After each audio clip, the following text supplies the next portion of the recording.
يا جماعة أكثر من 100 محطة وقود بأستراليا وبأريافها ما فيهم لا بنزين ولا ديزل، والدولة عم بتحط لك الخطط البديلة، يا تستعمل سكوترات كهرباء، يا تستعمل بسكليتات كهرباء، يا تستعمل سيارات كهرباء. طيب اللي ما معه حق سيارات كهرباء شو بيعمل؟ لا وفوق حقه دقه كهرباء كمان يعني.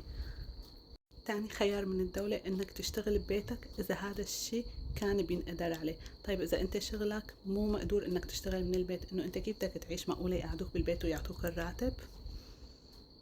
تشتركوا مع الأصدقاء بسيارة واحدة. طيب إذا رفقاتك مو نفس قطاع شغلك، أنت شو بتعمل مثلا؟